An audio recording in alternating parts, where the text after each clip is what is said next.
ഹബീബിൻ്റെ ഹുസ്നുൽ ഖുലുഖ്, ആ സ്വഭാവത്തിൻ്റെ ഏറ്റവും വലിയ പരമമായ നിബിതങ്ങളുടെ അഖ്ലാഖുൽ ഹസന, അത് കശ്ഫ് ചെയ്യുന്നത് ഈ അവസരത്തിലാണ്. ഒരു പ്രയാസം വരുമ്പോഴല്ലേ മനുഷ്യന് ക്ഷമ ഇല്ലേ എന്നറിയൂ. ഒരു മനുഷ്യൻ ക്ഷമ ഉണ്ടോ ഇല്ലേ എന്നറിയണമെങ്കിൽ പരീക്ഷണങ്ങൾ വരണം. ബുദ്ധിമുട്ടുകൾ വരുമ്പോഴേ അള്ളാഹു റബ്ബുൽ ഇസ്സത്ത് നമുക്ക് അള്ളാഹു നൽകുന്ന ഹിമായത്തെ മനസ്സിലാക്കൂ. ഒരു ആക്സിഡൻ്റ് എന്ന് രക്ഷപ്പെടുമ്പോഴാണ് അള്ളാഹുവിൻ്റെ ഹിഫ്ളുണ്ട് എന്ന് മനസ്സിലാവുള്ളൂ. അല്ലാതെ അങ്ങനെ പോകുമ്പോൾ അറിയോ ഒരു ആക്സിഡൻ്റായി, ആ ആക്സിഡൻ്റ് എന്ന് കാര്യമായൊരു അപകടം സംഭവിക്കേണ്ടിടത്ത് നിസ്സാരമായ പരുക്കുകളോടെ രക്ഷപ്പെട്ടു എന്ന് പറയും ഇല്ലേ, കേൾക്കാറില്ലേ പല സംഭവങ്ങളും. എന്തേ? അള്ളാഹുവിൻ്റെ സഹായം കൂടെയുണ്ട്. അത് കശ്ഫ് ചെയ്യുകയാണ്. നബിയുല്ലാഹി അയ്യൂബ് അലൈഹിസ്സലാം വലിയ രോഗത്തിൽ കടന്നില്ലേ, വലിയ പരീക്ഷ. ഇതൊക്കെ നുബുവത്തിൻ്റെ ദഅവത്തിൻ്റെ ഉത്തരവാദിത്വം ചെയ്തതിൻ്റെ ശേഷമാണെന്നാണ്.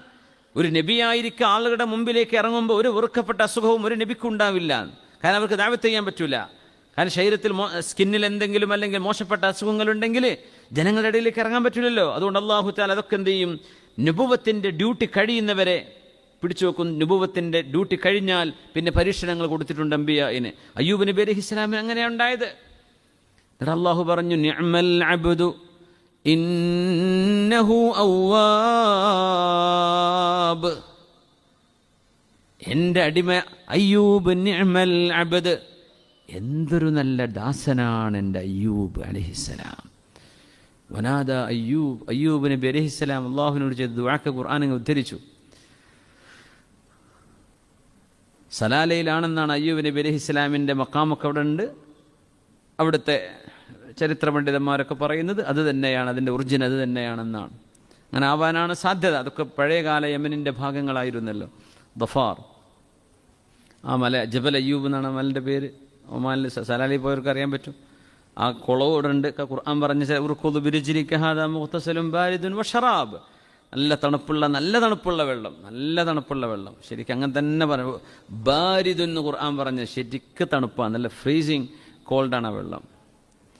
അപ്പോൾ ആ മഹാനായ ഒരു നബി അലൈഹിസ്സലാം സ്വാബിർ, നല്ല ക്ഷമയുള്ളവരാണ് എന്ന് അള്ളാഹു നമുക്ക് കശ്ഫ് ചെയ്തു തരുന്നത് ആ പരീക്ഷണം വന്നപ്പോഴാണ്. അല്ലെ നമുക്കറിയോ അത് ഇത്ര വലിയ ക്ഷമ ഉണ്ട് എന്നെങ്ങനെ മനസ്സിലാവും? അള്ളാഹു പരീക്ഷണം നൽകുമ്പോഴാണ്. അള്ളാഹു നമുക്ക് ഹിമ്മത്ത് നൽകട്ടെ. അള്ളാഹു നമ്മുടെ ഖൽബിന് ഉറപ്പ് തരട്ടെ. അതുകൊണ്ടാണ് മഹാന്മാർ പറയും, ഇലാഹി അൻതല്ലാർ, അള്ളാഹുവേ നീ ളാറാണ്, ഉപദ്രവം നിന്നിൽ നിന്നാണ് വരുന്നത്. തൂഖിഉൽ ളർറ വൽ ആലാം ലിഅഹ്ലിൽ ഫുജൂർ, തിന്മ ചെയ്യുന്ന ആളുകൾക്ക് പരീക്ഷണവും വേദനയും നൽകുന്നത് നീയാണ്. വഅൻതൽ അദ്ലു ഫീ ഇദ്റാരിക, നീ നൽകുന്ന പരീക്ഷണത്തിൽ പോലും നീ നീതിമാനാണ്. അവിടെ നീ അതിക്രമിക്കുന്നില്ല, അനീതി ചെയ്യുന്നില്ല.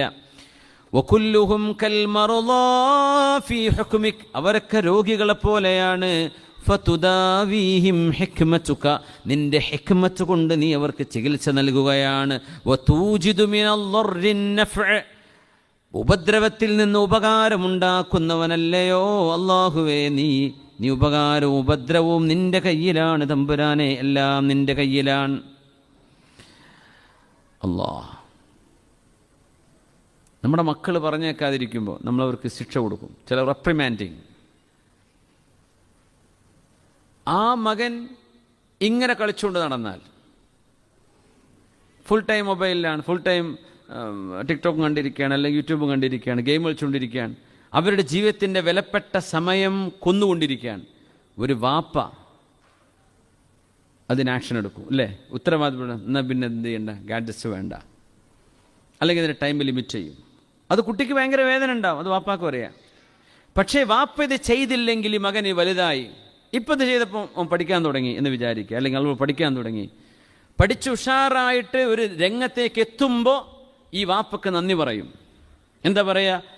അന്ന് എന്നെ ഈ ഒരു ഗൈഡൻസ് എനിക്ക് തന്നില്ലായിരുന്നുവെങ്കിൽ ഞാൻ ഏതെങ്കിലും മയക്കുമരുന്നിൻ്റെ കൂടെ പെട്ടേനെ, ഏതെങ്കിലും പിടുത്തം വിട്ട് ജീവിക്കുന്ന ടീമിൻ്റെ കൂടെ പോയേനെ, അല്ലെങ്കിൽ ഒരു സംസ്കാരവും അറിവുമില്ലാതെ വിദ്യാഭ്യാസമില്ലാത്തവനായി താഴേക്കിടയിൽ ഞാൻ പോയേനെ. പക്ഷെ എനിക്കിന്ന് മുൻനിരയിൽ നിൽക്കാൻ പറ്റുന്നത് അന്നെൻ്റെ വാപ്പ എന്നോട് ചെയ്ത തഅദീബാണ്.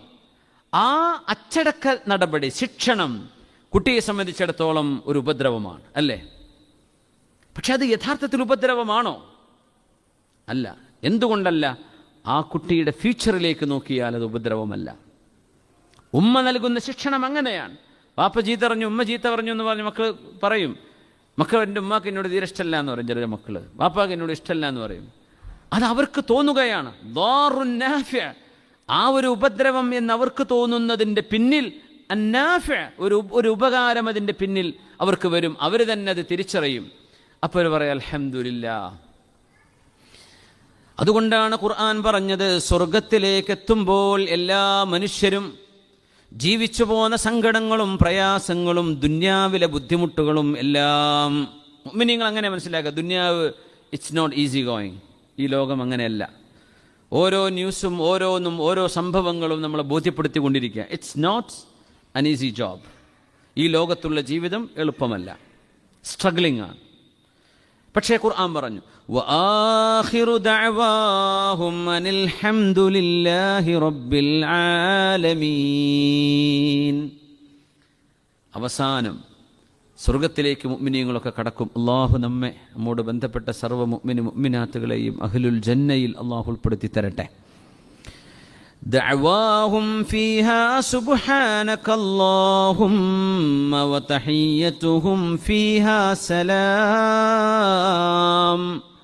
വആഖിറു ദഅവാഹും അനിൽ ഹംദുലില്ലാഹി റബ്ബിൽ ആലമീൻ.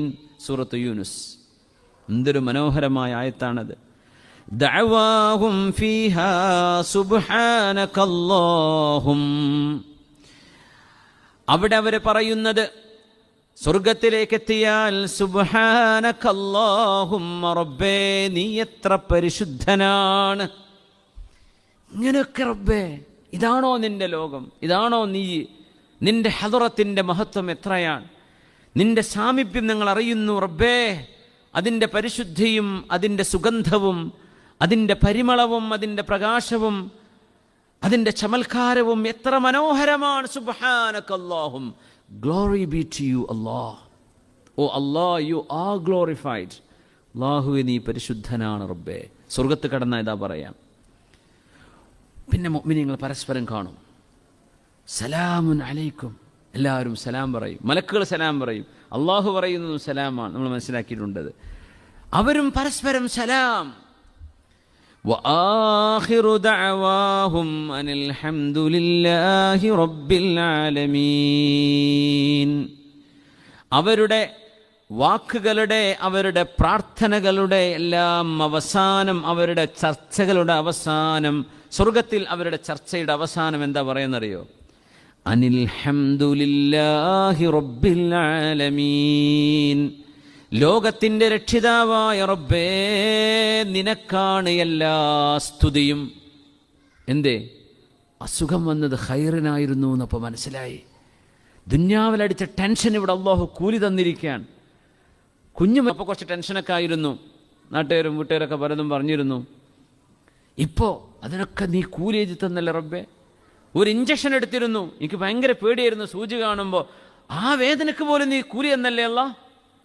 ഓപ്പറേഷന് വിധേയമാവേണ്ടി വന്നിരുന്നു, റേഡിയേഷൻ ചെയ്തിട്ടുണ്ട്, കീമോ ചെയ്തിട്ടുണ്ട് റബ്ബേ, വലിയ പ്രയാസമായിരുന്നു, ഡയാലിസിസ് ചെയ്തിട്ടുണ്ടായിരുന്നു റബ്ബേ. അതിനൊക്കെ നീ കൂലി തന്നല്ലേ റബ്ബേ. ഇതൊക്കെ നീ എനിക്ക് പ്രതിഫലമായി നൽകുമെന്ന്, ഇത്രയും കിട്ടുമെന്ന് വിചാരിച്ചില്ല റബ്ബേ.